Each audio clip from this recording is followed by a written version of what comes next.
नमस्कार, मैं श्रुति सिंह। स्वागत है आप सभी का इनसाइड झारखंड न्यूज के इस बुलेटिन में। चलिए जानते हैं आज की कुछ खास खबरों के बारे में। भारतीय जनता पार्टी के प्रदेश अध्यक्ष बाबूलाल मरांडी और झारखंड मुक्ति मोर्चा के बीच चल रहे आरोप प्रत्यारोप के बीच एक बार फिर झारखंड मुक्ति मोर्चा के केंद्रीय महासचिव सुप्रियो भट्टाचार्य ने नया सवाल उछालकर सनसनी फैला दी है।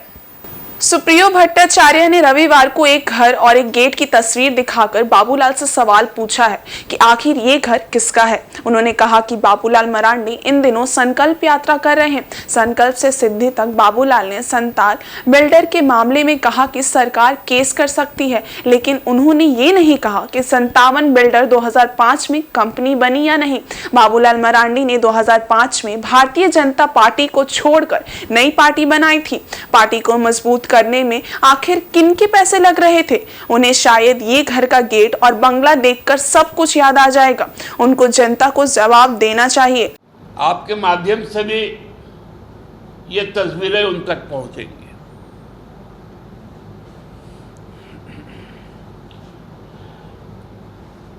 तब यदि स्मृति शेष होगा उनका तो इसके बारे में भी बताएंगे। ये किस जगह पर स्थित है ये तो मुझे मालूम है। इनका है ये। बोलो बताना तो बाबूलाल जी को है कि ये घर कहाँ स्थित है। मैं तो कह रहा हूं कि क्या आप इसके हकदार या मालिक थे या किराएदार थे या रिश्तेदार थे या अतिथि थे? इस पर तो आज शाम तक ट्वीट आ जाना चाहिए उनका, क्योंकि आजकल उनका ट्वीट बड़ा जल्दी जल्दी आ जाता है। उनका ट्वीट अब एक्स फैक्टर भी है।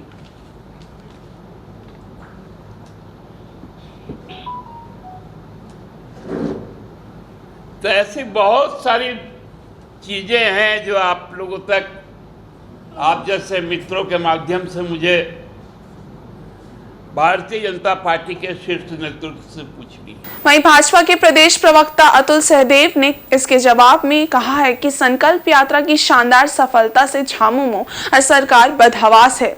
इसीलिए पूर्व मुख्यमंत्री सह भाजपा प्रदेश अध्यक्ष बाबूलाल मरांडी पर रोज अनर्गल बयानबाजी हो रही है। आज जिस मकान की उन्होंने तस्वीर जारी की है उसका बाबूलाल मरांडी से दूर दूर तक कोई लेना देना नहीं है, बल्कि भाजपा मांग करती है कि सरकार को लगता है कि ये मकान अवैध रूप या अवैध धन से बना है तो अविलंब उसे जब्त कर जांच कर ले। सरकार को बताना चाहिए कि ये मकान आखिर किसका है। लेकिन रोज के झूठे आरोपों से ऐसा लगता है कि झारखंड में सरकार नहीं बल्कि सर्कस या कॉमेडी शो चल रहा है। देखिए, झारखंड में लगता है सरकार नहीं सर्कस है या कोई कॉमेडी शो चल रहा है जिसमें सरकार के नुमाइंदे, सत्ताधारी दल के लोग रोज लोगों को हंसाने के लिए अनर्गल आरोप लगाते हैं। आज इन्होंने एक तस्वीर जारी करके कहा है कि बाबूलाल मरांडी जी को बताना चाहिए कि यह मकान उनका है या नहीं। ये बेबुनियाद आरोप है। इस मकान से बाबूलाल मरांडी जी का कोई लेना देना नहीं, बल्कि हम तो मांग करते हैं कि सरकार जेएमएम की है, उन्हें यह बताना चाहिए ये मकान किसका है, और अगर कुछ भी गलती है तो एफआईआर करके उस मकान को जब्त करना चाहिए। लेकिन इस तरीके से हवा में तीर चलाकर सत्ताधारी दल जो है वो अपना मजाक उड़ा रहे हैं। लेकिन एक बात तो पक्की है कि बाबूलाल मरांडी के संकल्प यात्रा को जो शानदार सफलता मिल रही है उससे सरकार ध्यान भटकाने के लिए अनर्गल आरोप लगा रही है। मुख्यमंत्री जी, आपको चुनौती है, इस मकान को जब्त करें, एफआईआर करें और पूरी जांच कराएं। लेकिन आप ऐसा नहीं कराएंगे ना। ये तो शूट और स्कूट करने वाली सरकार है। इधर मन की बात का 104 एपिसोड रांची चुटिया में विधायक सीपी सिंह ने कार्यकर्ताओं के साथ सुना। इस दौरान काफी संख्या में लोग मौजूद थे जिन्होंने मन की बात सुनी। मन की बात कार्यक्रम सुनने के बाद रांची के विधायक सीपी सिंह ने कहा कि प्रधानमंत्री ने मन की बात कार्यक्रम में कई विषयों पर चर्चा की, जिनमें चंद्रयान 3 की सफलता सहित चीन में हुए वर्ल्ड यूनिवर्सिटी गेम की भी चर्चा की, जिसमें हमारा प्रदर्शन सर्वश्रेष्ठ रहा है। पीएम हर बार नए विषयों को लेकर आते हैं, जिससे लोगों को प्रेरणा मिलती है। चाहे डेयरी के क्षेत्र में हम लोग आगे बढ़ रहे हो, चाहे खेल कूद हो, इससे लोगों को प्रेरणा मिलती है। मन में भाव पैदा होता है कि हम भी कुछ ऐसा करें जो सुर्खियों में आए और प्रधानमंत्री मन की बात से हमारी चर्चा भी करें, हमारे साथ भी बातचीत करें। चंद्रयान को सभी ने देखा, लेकिन पीएम ने बताया कि मेघालय में 1700 गुफाएं हैं, जिसकी जानकारी कम लोगों को है। आदरणीय देश के प्रधानमंत्री नरेंद्र मोदी जी प्रत्येक माह अंतिम रविवार को मन की बात करते हैं। आज 104वां एपिसोड था। मन की बात में देश के अंदर चल रही गतिविधियों के बारे में वो चर्चा करते हैं। सबसे पहले उन्होंने चंद्रयान की सफलता की बात की, किस प्रकार से हमारे इसरो के वैज्ञानिकों ने चंद्रयान को दक्षिणी ध्रुव पर भेजकर एक सफलतम काम किया है। साथ ही उन्होंने कई क्षेत्र के लोगों के बारे में कहा, जैसे खेल कूद में भी जो अपना स्थान बना रहा है उनके बारे में भी चर्चा किया। डेयरी में किस प्रकार से लोग सफलता पा रहे हैं उसके बारे में उन्होंने बताया। कई लोग गुफाओं की खोज कैसे की उसके बारे में बताया। तो कुल मिलाकर मैं इतना ही कह सकता हूँ, अलग अलग एपिसोड में अलग अलग चीज़ों की वो चर्चा करते हैं। हर व्यक्ति को उनके मन की बात को सुनकर प्रेरणा लेनी चाहिए और अपने सामर्थ्य के अनुसार अलग अलग क्षेत्रों में यह प्रयास करना चाहिए कि अच्छा काम करें, ताकि देश में चर्चा हो, प्रधानमंत्री मोदी जी से बात करने की अवसर मिले। मैं यही कहूँगा कि ये मन की बात एक प्रेरणादायी बात होती है और हर व्यक्ति को मन की बात सुननी चाहिए। और इधर पश्चिमी सिंहभूम में सुरक्षा बलों द्वारा नक्सलियों के विरुद्ध चलाए जा रहे नक्सल विरोधी अभियान में रविवार को बड़ी कामयाबी हाथ लगी है। सुरक्षा बलों ने एक बार फिर से नक्सलियों का कैंप ध्वस्त किया है और कैंप में मौजूद सामानों को जब्त कर लिया है। इस संबंध में पश्चिमी सिंहभूम जिला पुलिस कप्तान आशुतोष शेखर ने बताया कि जिले के विभिन्न जंगलों में नक्सलियों के खिलाफ लगातार अभियान जारी है। इसी क्रम में पुलिस को गुप्त सूचना मिली थी कि प्रतिबंधित नक्सली संगठन भाकपा माओवादी के चमन उर्फ लंबू, अमित मुंडा, सालुका कायम, प्रभात मुंडा उर्फ मुखिया अपने दस्ता के साथ चाईबासा, सरायकेला एवं खूंटी जिला के सीमावर्ती क्षेत्र में सक्रिय हैं। इस सूचना के बाद शनिवार से सुरक्षा बलों द्वारा कराईकेला थाना अंतर्गत वनग्राम नवादा, उलीबेरा, सारूगोड़ा एवं गीती उली के सीमावर्ती जंगल क्षेत्रों में सर्च अभियान चलाया गया। इसी दौरान रविवार को कराईकेला थाना अंतर्गत वनग्राम उलीबेरा और गीती उली जंगल के पास पहाड़ी एवं जंगली क्षेत्र में सुबह लगभग 10:15 पर प्रतिबंधित नक्सली संगठन भाकपा माओवादी द्वारा संचालित नक्सली कैंप को सुरक्षा बलों ने ध्वस्त कर दिया। इस नक्सली कैंप में नक्सलियों का भारी मात्रा में राशन पानी था। नक्सलियों का भोजन पानी तैयार किया जा रहा था। चावल भी ताजा उबल कर बर्तन में रखा हुआ था। आशंका व्यक्त की जा रही है कि नक्सली भोजन करने की तैयारी में थे, लेकिन उससे पहले कैंप में पहुंचकर सुरक्षा बलों ने उनका कैंप ध्वस्त कर सारा सामान जब्त कर लिया। नक्सली भी पुलिस के बढ़ते कदम को देख भाग निकले हैं। इधर एसपी का कहना है कि नक्सलियों के विरुद्ध अभियान जारी है।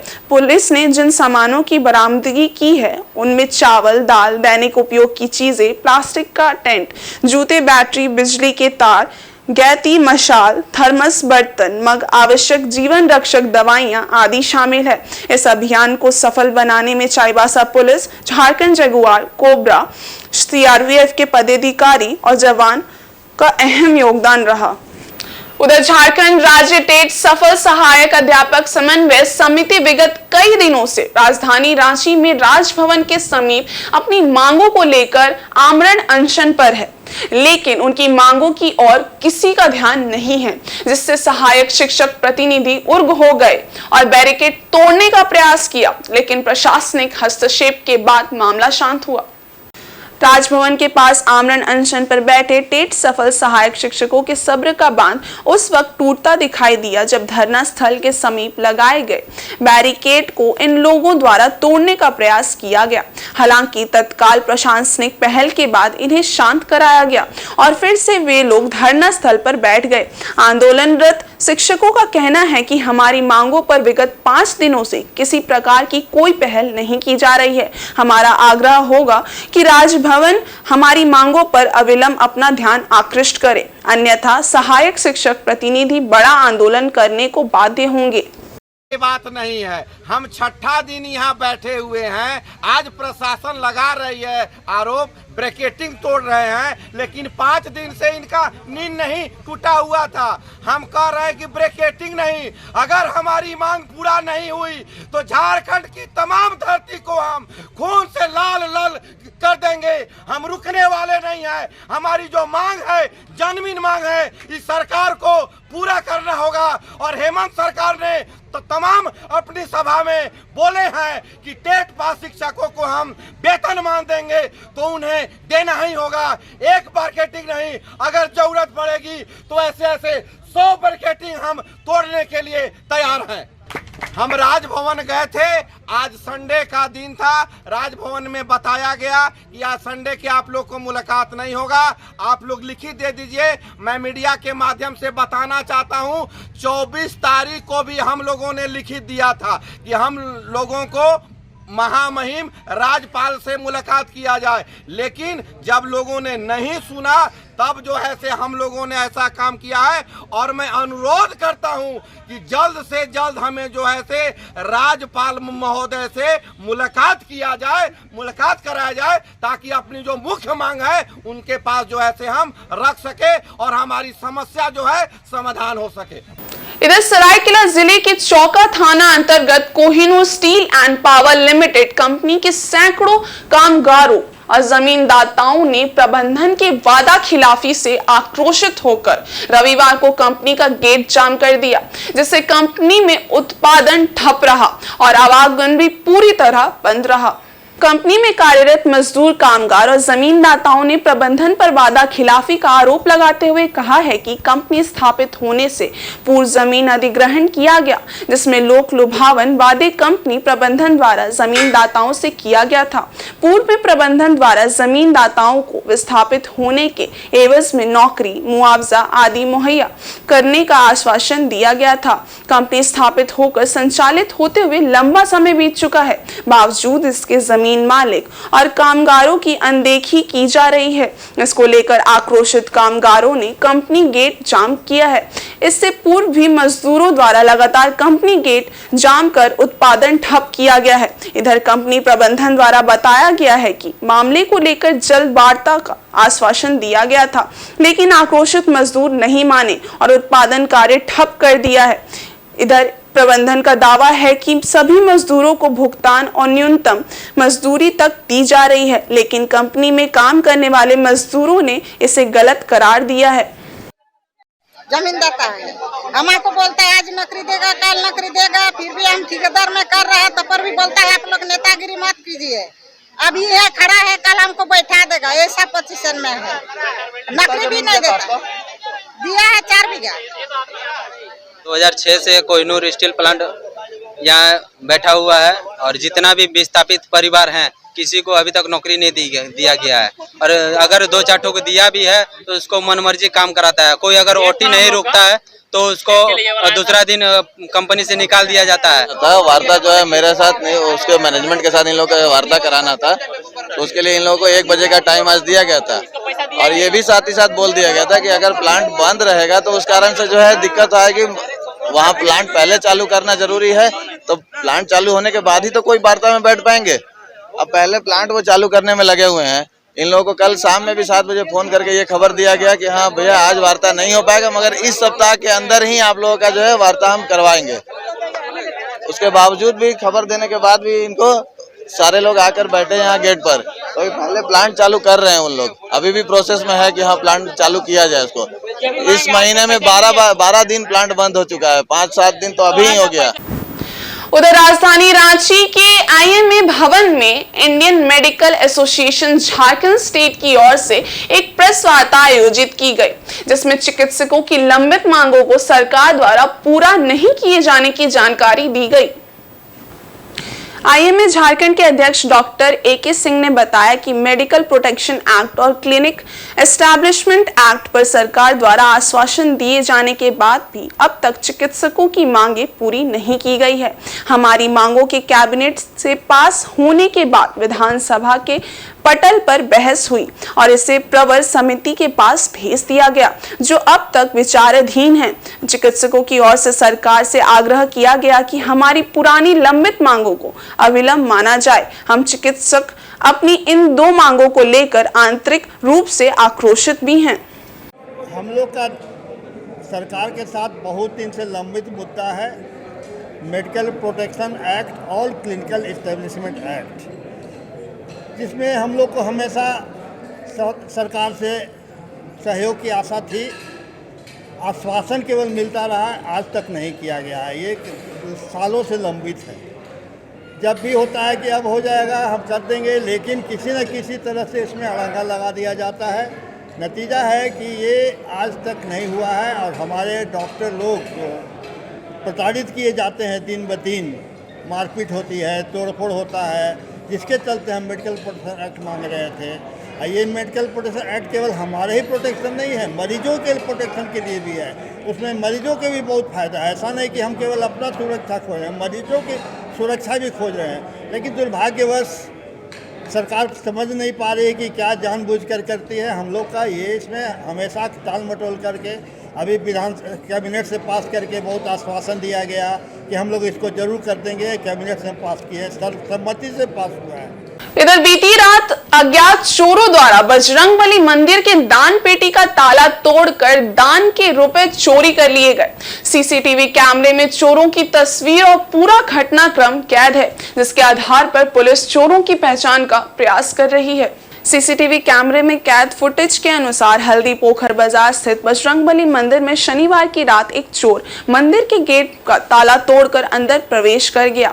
मंदिर में रखे दान पेटी का ताला तोड़कर उसने दान के पैसे निकाल लिए। आज सुबह श्रद्धालु जब मंदिर में पूजा करने पहुंचे तो देखा कि मंदिर के मेन गेट का ताला एवं दान पेटी का ताला टूटा है। इस घटना की सूचना शौर्य यात्रा समिति के अध्यक्ष सह जिला पार्षद सूरज मंडल को दी गई।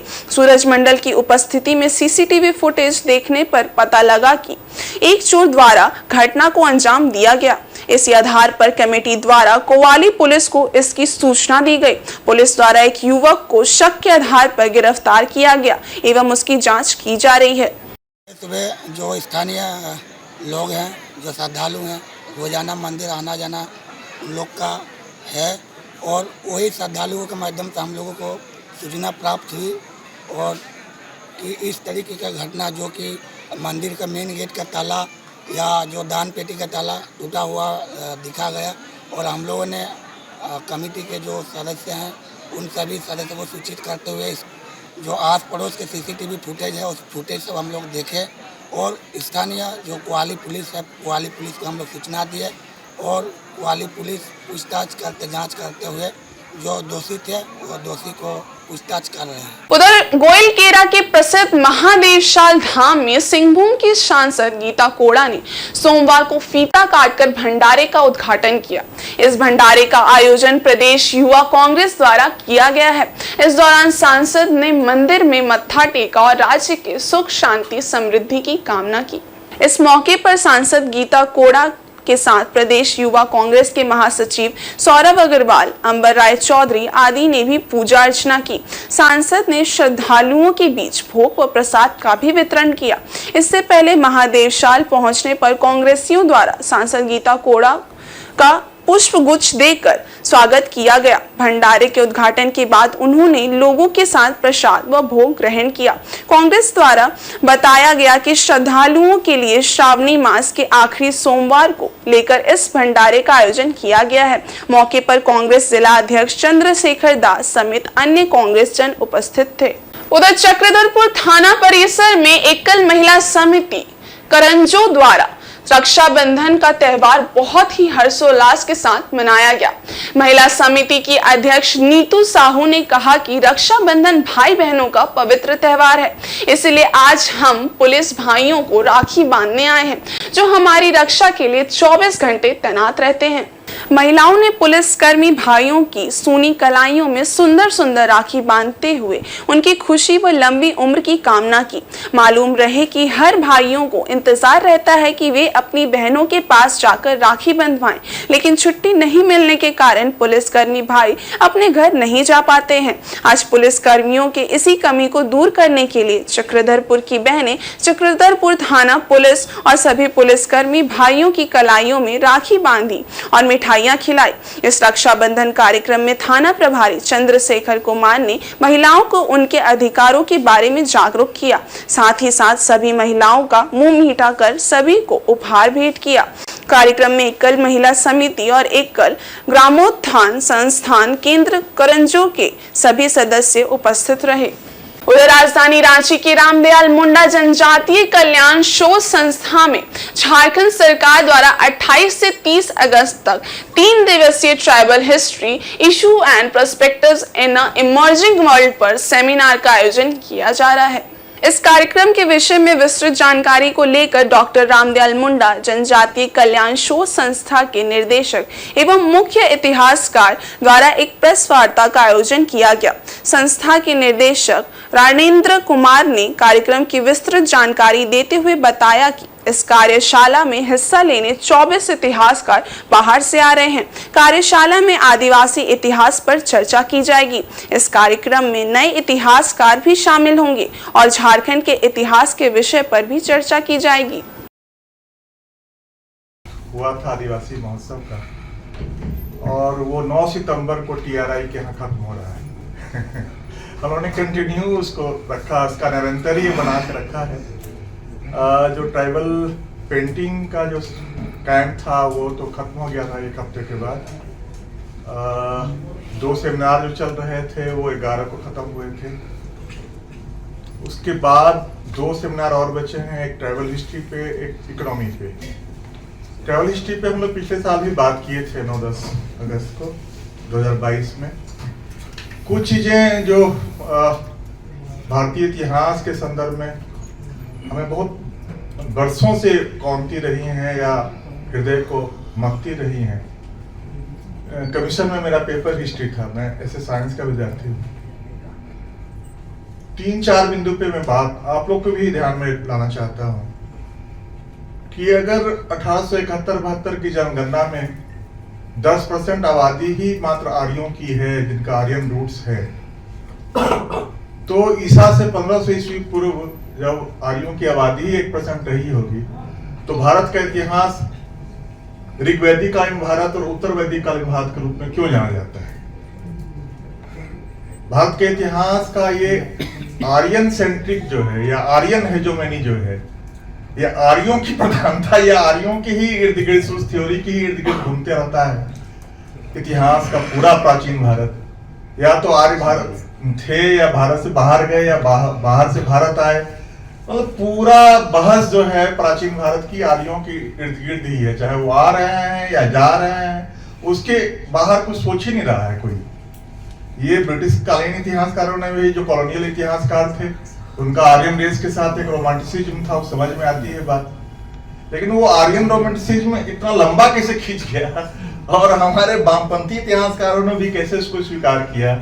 क्योंकि अगर 10% 1872 में है और तो ईसा से 1500 ईस्वी पूर्व मान लीजिए कि 5% है, तो 95% अगर नन आर्यन लोग हैं, यानी कि संस्कृत न बोलने वाले, मुंडारी बोलने वाले, द्रविड़ भाषा बोलने वाले, साइनो तिब्बतन बोलने वाले, तो उनका इतिहास क्यों नहीं है? सिर्फ इसलिए नहीं है कि कोई रिटन कुछ नहीं है डॉक्यूमेंट, कोई वेद नहीं है या महाकाव्य नहीं है या पुराण नहीं है या अर्थशास्त्र नहीं है। तो अगर कोई रिटन डॉक्यूमेंट नहीं है तो लिखा ही नहीं जाएगा इतिहास, बात ही नहीं होगी। और इस बुलेटिन में बस इतना ही। ब्रेक के उस पार है कुछ और खास खबरें। तब तक के लिए देखते रहिए इनसाइड झारखंड न्यूज। धन्यवाद।